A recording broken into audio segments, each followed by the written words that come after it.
अलीगढ़ में सड़क पर नमाज पढ़ी गई है। पुलिस की मौजूदगी में ही सड़क पर नमाज पढ़ी गई है, जबकि मुख्यमंत्री का आदेश है, ऐसा नहीं होना चाहिए था। और बड़ी खबर आपको बता रहे हैं, अलीगढ़ से जहां पर सड़क पर नमाज अदा की गई, तस्वीरें देख लीजिए।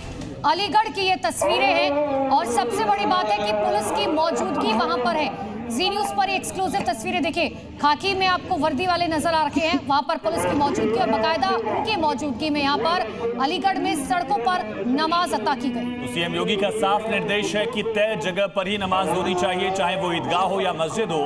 सड़क पर या किसी पब्लिक प्रॉपर्टी पर इस तरह की कोशिश नहीं होनी चाहिए। लेकिन अलीगढ़ जहां पर सड़क पर ही नमाज पढ़ी गई है, तस्वीरें आप देख रहे हैं सबसे पहले जी न्यूज पर। दूसरी तरफ पुलिस की मौजूदगी, पुलिस वहां अनाउंस भी कर रही थी, लोगों को समझाने बुझाने का शायद प्रयास किया गया। क्या ये बड़ा सवाल है, लेकिन आखिर पुलिस के रहते हुए ये कैसे हुआ?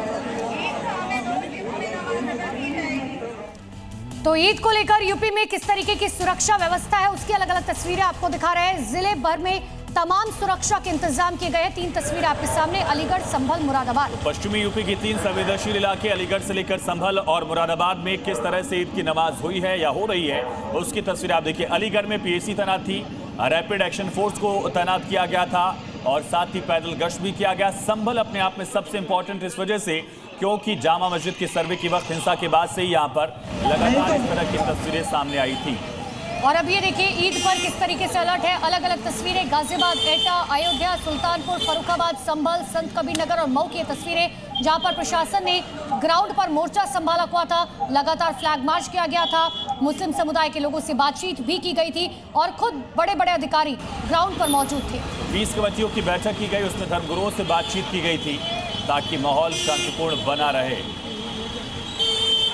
तो ये अलग अलग तस्वीरें आपको दिखा रहे हैं, गाजियाबाद से लेकर मऊ तक की तस्वीरें देखिए, जो ये बताने के लिए काफी है कि यूपी पुलिस की तैयारी किस तरीके की थी। तो पूर्वांचल से लेकर पश्चिमी यूपी, एनसीआर से लेकर बुंदेलखंड तक उत्तर प्रदेश में सघन व्यवस्था, सख्त सुरक्षा व्यवस्था जो है वो नजर आई है। तमाम शहरों की तस्वीरों को देखकर आप समझ सकते हैं कि मुख्यमंत्री ने जो बैठक की थी और स्पष्ट निर्देश दिया था कि कानून व्यवस्था को लेकर कोई भी कोताही अधिकारी ना बरतें। और ये जो आप हमारे आसपास की तस्वीरें देख रहे हैं, ये बता रखी है कि आखिर देखिए प्रशासन ने किस तरीके की तैयारी की थी। सीएम योगी के आदेश के बाद ये प्रशासन की तमाम ईद पर अब असदुद्दीन ओवैसी का बयान सामने आया। उन्होंने कहा हमें धमकियां दी जा रही हैं, ईद के लिए परमिशन लेनी पड़ती है। तो ऐसी की तरफ से एक बड़ा हमला बोला गया था, हमें धमकी दी जा रही है, ईद के लिए परमिशन लेनी पड़ती है। असदुद्दीन ओवैसी की तरफ से बड़ा स्टेटमेंट।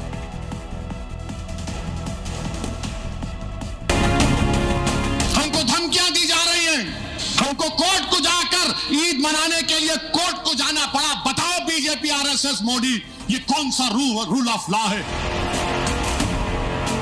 दिल्ली में उत्तम नगर है, मैंने पिछले हफ्ते जिक्र किया था। अब उत्तम नगर में आरएसएस से वाबस्ता तंजीमें बोल रही हैं कि ईद के दिन ईद मनाने नहीं देंगे, फुला कर देंगे, ये कर देंगे। कई मुसलमान अपना घर छोड़कर चले गए उत्तम नगर से। कोर्ट को जाना पड़ा, दिल्ली हाई कोर्ट को जाकर कहना पड़ा ईद तो मनाने दो सुकून से, हम रोजेदार हैं, ईद तो मनाने दो हमको। ये नौबत आ गई भारत में, जो मोदी विश्व गुरु की बात करते हैं। 19 करोड़ 20 करोड़ मुसलमानों को ईद नहीं मना सकते हम खुशी से। हमको धमकियां दी जा रही हैं, हमको कोर्ट को जाकर ईद मनाने के लिए कोर्ट को जाना पड़ा। बताओ बीजेपी, आरएसएस, मोदी, ये कौन सा रूल ऑफ लॉ है? ये कानून